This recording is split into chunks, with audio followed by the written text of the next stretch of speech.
You ready to go, Karen? Yes, I am. Okay, so this is the regular Town of Woodbridge monthly Board of Finance meeting. Today is Thursday, July 16th, 2020. And the first item on the agenda is public comments. And as public isn't allowed, Karen tells me there were no emails with public comments, correct? Correct. Okay. Second, I asked Karen to put in chairman's remarks.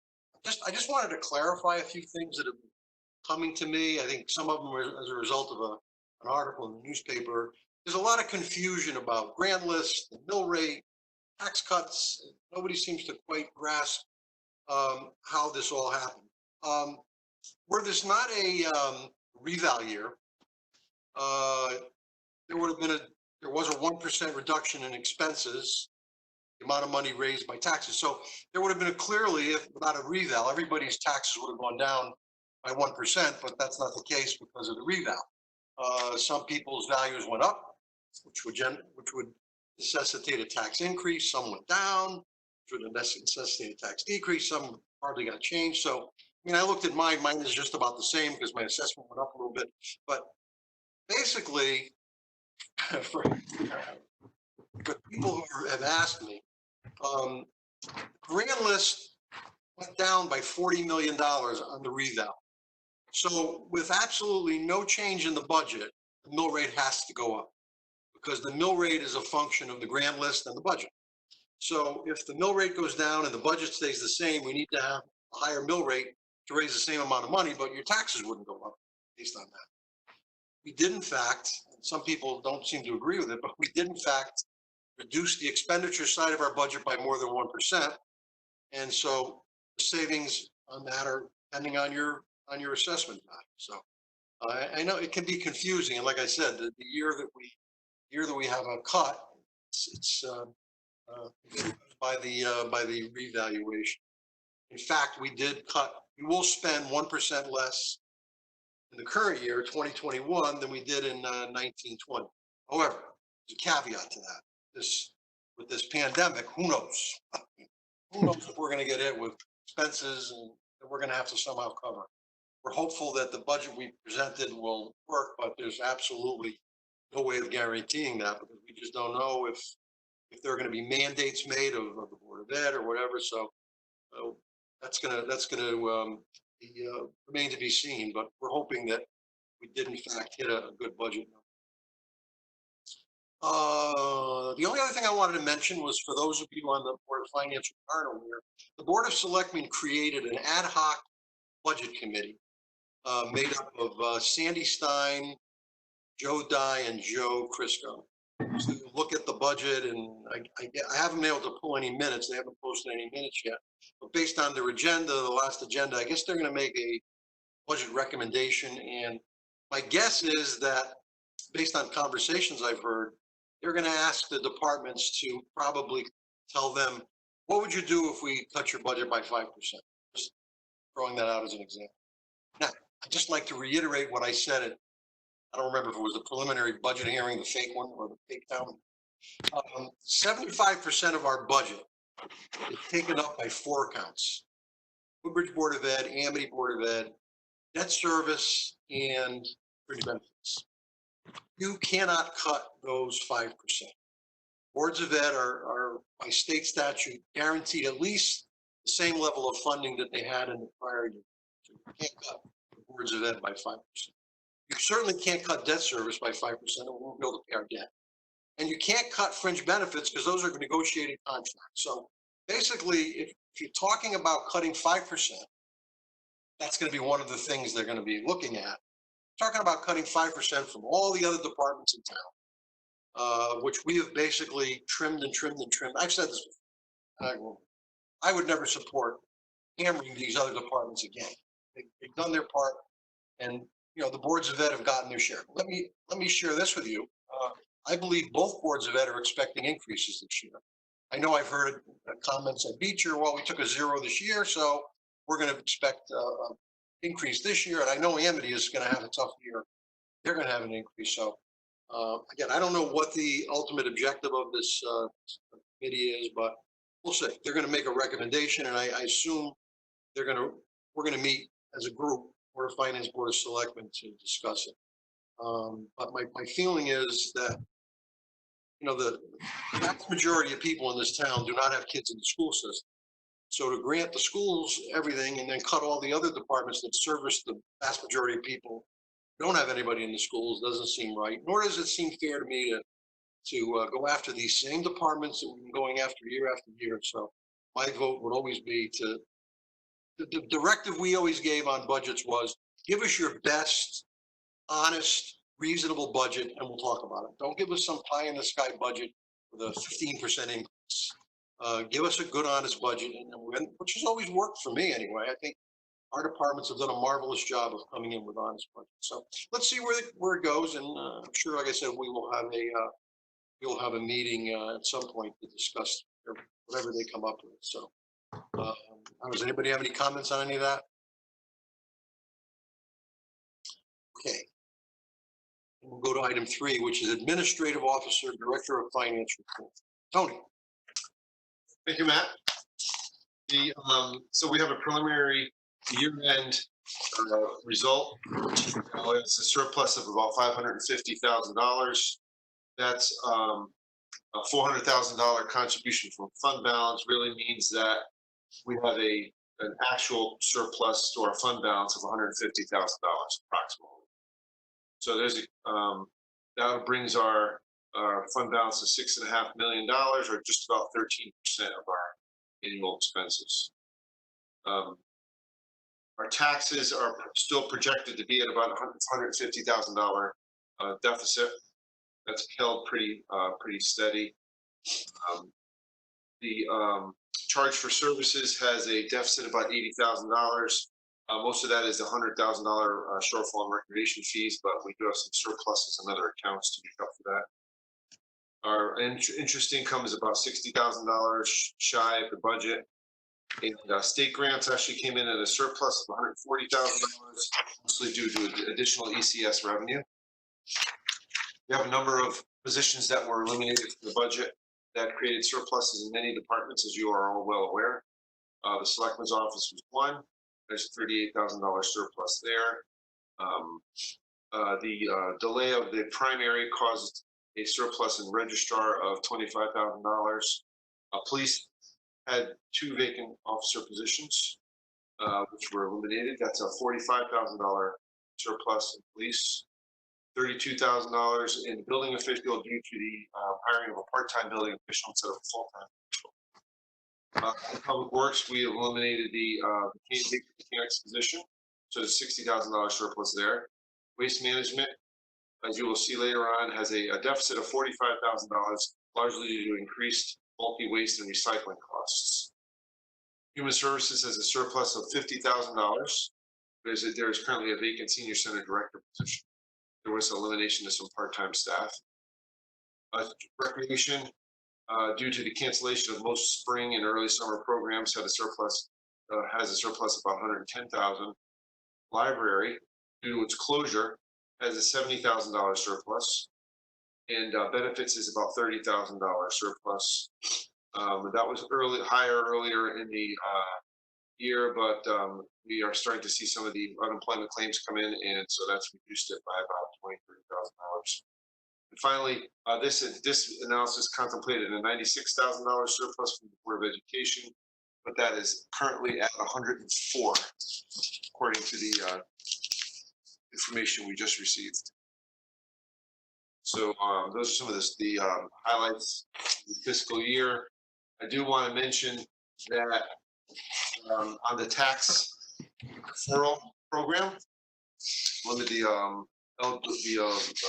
the town adopted, which is for eligible taxpayers only, we have a deferral of $198,000. So Not bad at all. no, not bad. It does not cause us a cash flow issue. Nope. And so it's a 60. It comes up to 60 accounts, which may sound like a lot of accounts, but a lot of them are cars. A lot of cars on there, yeah. So That's a lot better than we anticipated. much better. Yeah, much better. Yeah. That's it. That's it. So the other good part of this is, as I've said before, and Tony has said before, and Beth has said before, we have a very healthy fund balance. Some people think it's too healthy, but I believe with this pandemic and unknowns, it's a consoling fact to know we have a good rainy day fund, as they call it, to cover some stuff that might pop up this coming year. We're in excellent shape, and that's what it's for. So I have a feeling, if I hope I'm wrong, that we might have to tap it at some point for something. But that we do that without affecting the budget or the tax for the following. So let's hope we don't have to, but if we do, we can do it with minimal impact to the town. So again, it's a good thing that we have this fund balance. Okay, any questions for Tony on this?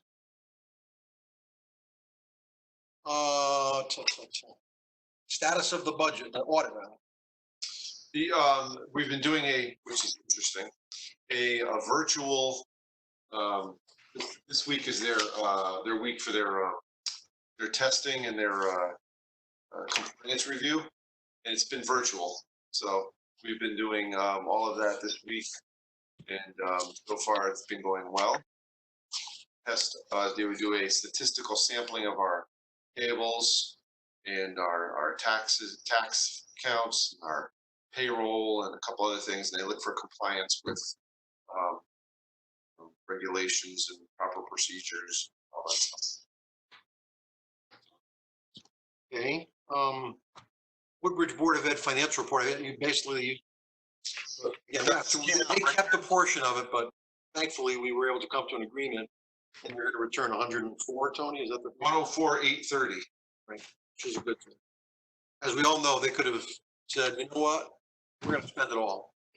Luckily, we came to an agreement and it worked out well. I don't know that everybody was thrilled with it on the other side, but I think I know Bob. I spoke to Bob, and he was happy with the resolution. So.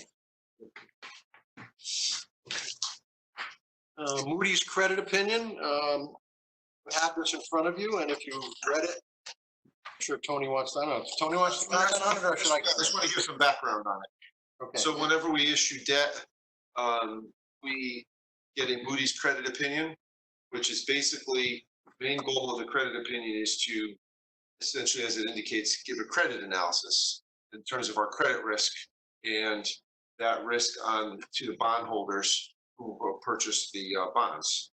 So that's the main goal here. And so basically what they'll do is they go through a number of our indicators. So if you think of it sort of similar to like your own personal credit, they look at the wealth levels, your fund balance, your how stable your revenues are. Are they risky, or are they stable? How are your long-term liabilities? Have a lot of a lot of debt, or a lot of how's your tax collections?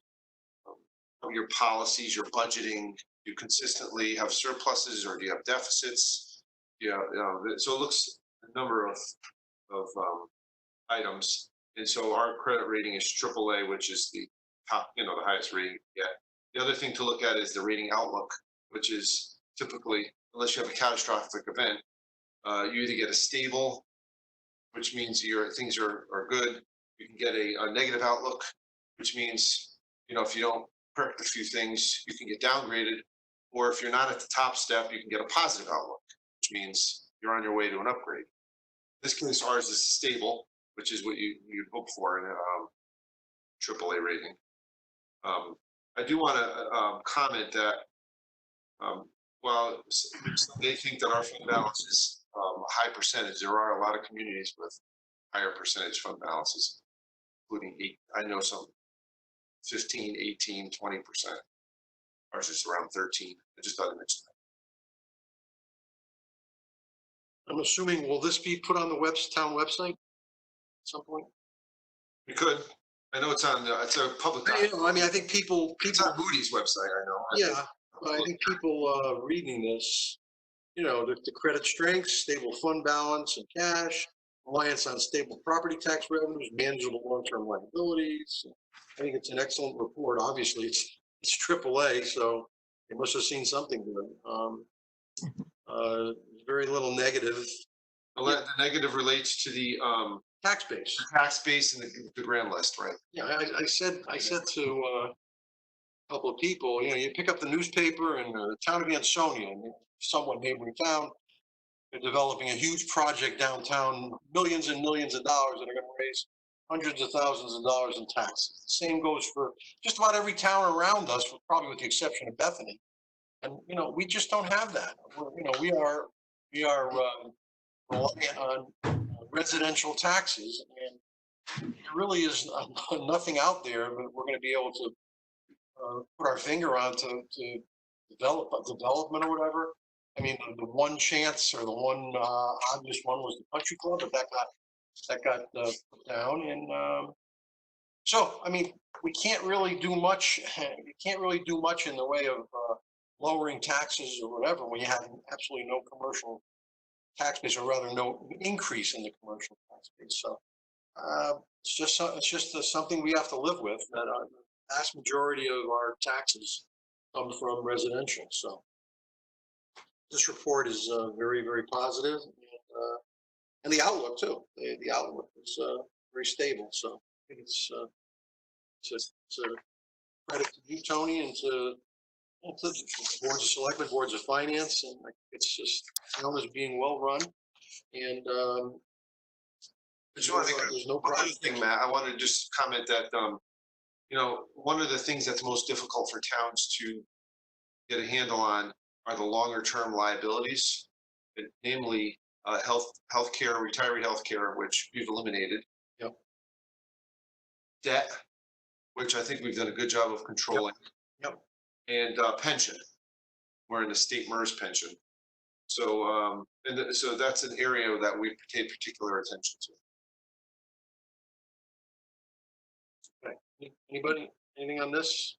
Yep, Matt, I just want to say again how much I appreciate, and the town does, how well run the town is, and we enjoy Tony's expertise and yours in leading the financial aspects of the town and the financial health. We get so used to these amazingly wonderful reports that we don't appreciate what they mean, and I just wanted to say thank you. Great work. Kudos to the entire board. We have a great board, so that always helps. Even though we're appointed and not elected. Yes, and I do want to say, of course, it's best leadership on the Board of Selectmen as well. And I think some members on the Board of Selectmen are very pleased and happy with how the Board of Finance has operated. Thank you. Okay. Anything else, anybody? Tony, you have anything else under other? That's it. Oh, one other thing. Oh, yeah. We're currently in the process of putting together lease information for the fire department for a truck that was ordered. Yeah, it's got to be a year and a half ago. So it's finally at the point where we may have to. We're going to put together some leasing information. So we have to have a quick meeting in August to approve that. Well, just quick. Yeah. Okay. All right, funding requests. We have a few. Most of them are from last year. I think one of them is from next year, this year. Okay, so the first one is request for funding from our contingency fund, which is something we've discussed, and that is the increase due to the cost of processing recyclables. This is request for funding 1920-25 in the amount of $45,000, and I will move acceptance of request for funding 1920-25 in the amount of $45,000. Any second? Second. Okay. Tony, anything in particular you want to say about this? It's pretty self-explanatory. I could say that we're part of a consortium of several towns, most of which are in Fairfield County. And there's a pilot program to start to use glass and concrete products and other building related products, mostly concrete and asphalt, and to try to separate the glass out of the recycling, which is one of the big problems. So hopefully we can start to control this. there's a breakdown of where the $85 comes from per ton. And, some things actually generate money, like, and some are like even, but a lot of it comes from the lapse issue. So I mentioned that. Okay, any other questions? Hearing none, all those in favor? Aye. Aye. Aye, it's unanimous. Okay. It's good, I can see everybody, it's first time. Getting good at this.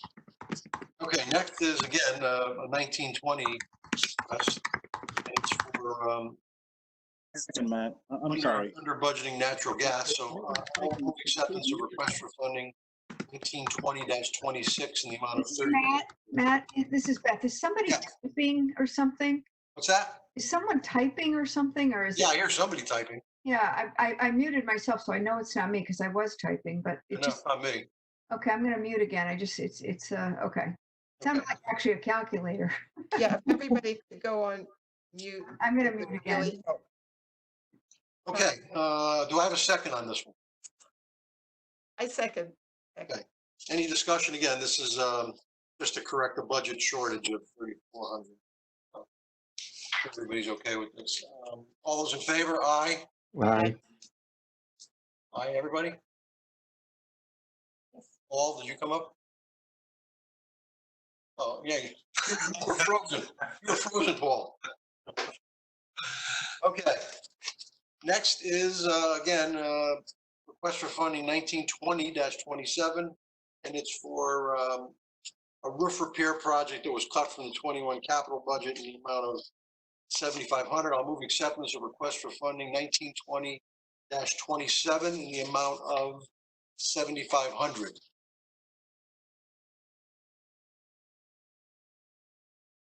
Second? I second. Okay. Any discussion on this? Again, we talked about this. Okay, all those in favor? Aye. Aye. Okay, everybody? Okay. Next is a request for funding 1920-28 in the amount of $10,000. Fund the library HVAC fence that was eliminated from fiscal year 21 capital budget. I'll move acceptance of request for funding 1920-28 in the amount of $10,000. I second. That seems like a lot of fence, Tony. We prices on this or whatever? We have, yeah, it's, as a matter of fact, it was reduced somewhat significantly from the original fencing that was proposed Oh, really? fall. Yeah, and it's the AC unit that by the library. Yeah. Yeah. I think we had seen pictures of it. Yeah, The fence was all dilapidated. I mean, Yeah. as long as you checked it out, the price is okay. yep, we will. Any questions on this? All those in favor? Aye. Aye. Aye. Okay. And finally, our first line item transfer of the new fiscal year. It is line item transfer 2021-01, and it's just a transfer of grant funds for the additional cleaning of the firehouse due to COVID-19. So it's a grant, it's not coming out of our pockets. I'll move acceptance of line item transfer 2021-01 in the amount of $8,911. Second.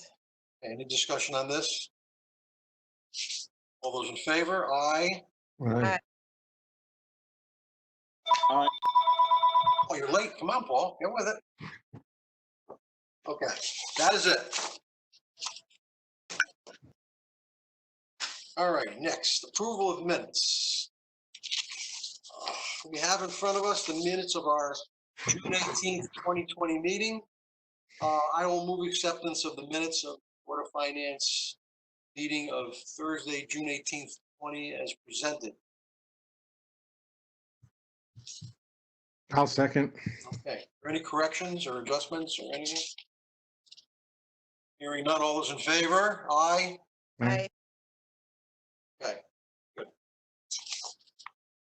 First selectman's report, that would be Beth. Can you all hear me? Yep, I am muted. Okay, thanks. Just want to give you a quick update from Town Hall. All staff continue to work at full capacity in the buildings.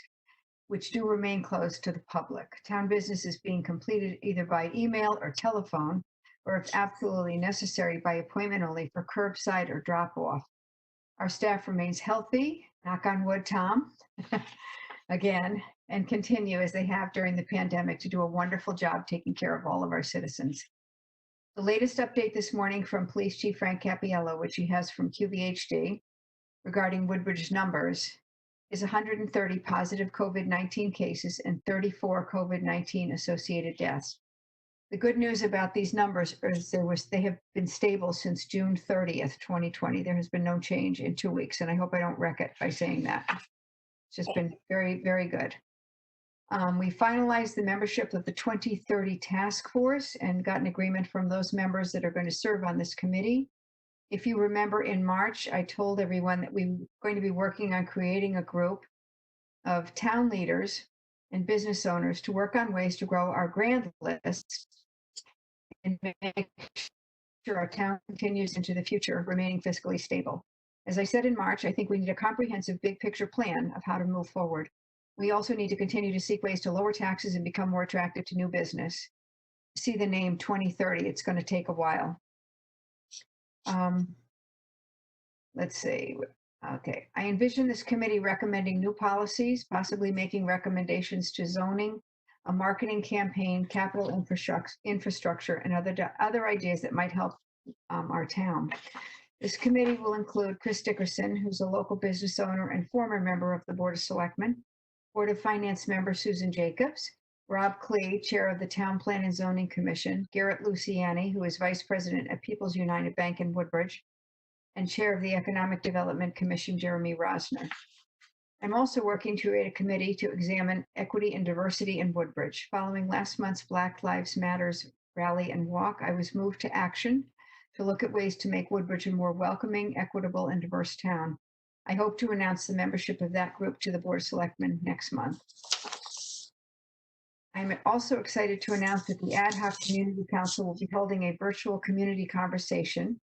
They anticipate this will be a part of a series dedicated to topics of diversity, inclusion, and collaboration. The first of the series will feature award-winning journalist Ed Gordon, author of the new book, Conversations in Black, on power, politics, and leadership. The first community conversation will be held virtually on Tuesday, July 28th at 7 p.m. All are welcome. The theme of the conversation will be activism and how to stand up and enact meaningful change. I'm almost done. I'm sorry. I have a lot to tell you. Not yesterday, but I think it was last week. Tony, Betsy, and I participated in a regional call with the City of New Haven and the State of Connecticut DOT regarding plans for Exit 59 on Route 15. It's changed again. They informed us that the short-term project is nearing completion. If you know and been down there, it's moving very quickly at this point. But the State of Connecticut DOT is next looking to fix safety issues on Route 15 on the on and off ramps, and not the previous plans with new signals and roundabouts attempting to mitigate congestion. The Exit 59 on and off ramps have some of the highest accident counts in the state, and I hope that once these safety issues are resolved, we will also see an improvement in local traffic flow. I'll keep you posted on this. As concepts are finalized and funding sources are identified, their estimate was that the planning phase of this project would last about 3 years, and they're just getting started. We stress that timing is most important to Woodbridge. Just so you know, I presented the 2020 First Selectmen's Youth Award to Alexander Pockwitz. I've known him since he was born. We did that at the gazebo last week. Thank goodness we had good weather, and there were only about 10 of us there, all with masks on. But he's contributed countless hours to the volunteer fire department as a junior firefighter. He's done some Eagle Scout projects for the town, and he got an award of $200 from the bank. And he's also done some Eagle Scout projects, as I said, replacing several wooden footbridges throughout our town. And lastly, I want to echo Matt and Ellen's comments about the continued positive AAA rating that our town continues to receive. I know that this stellar credit opinion is mainly due to the efforts of our wonderful finance director, Tony Genovese, and also our devoted Board of Finance members. And of course, our finance department employees, and also all of our town employees. Everyone works hard on putting this together. Just to thank the Board of Finance for a minute for your expert, thoughtful contributions to keeping our taxes low, even reducing them this year, and your vigilance and diligence as we go through our town budget process every year. So thank you to the Board of Finance for all your help. And that's all I have. Thank you. Thank you, Ellen. Ellen, listening. Thank you, Beth. Ellen. Thank you both. You both had nice things to say, so. Okay, next is liaison reports. Amity does not meet in July, so there was no meeting. I'm assuming we'll, August, but nothing this month. Anybody, let's see, I'll go in order here. Ellen, do you have anything? Can't hear you. She's muted. The Recreation Commission says that the virtual programming is going very well. They've established a pool schedule to accommodate both the public and the Woodbridge Aquatic Club with COVID procedures in place. The playground is open also with COVID-related protocols, likewise with the tennis courts. The road race, the way they put it, has not yet been canceled. I guess there's some hope. And the virtual summer camp has been going well. They've been doing a very good job keeping activities going virtually and remotely. Thank you. Paul, do you have anything? This commission did meet this Monday, but I wasn't able to attend, so I have nothing. Okay. Tom? The Board of Ed, Finance and Board of Ed meeting is going to be on July 20th, so nothing to report now, but perhaps at our next meeting. Okay. Is there anything else? Anybody have anything else to say? I will make a motion to adjourn. I will second. All those in favor? Aye. Aye. Hey, have a good, well, we might see you for a brief meeting in August, as Tony said. But I'm sure they'll let you know, but it's not, Brief, Matt, brief. see you soon.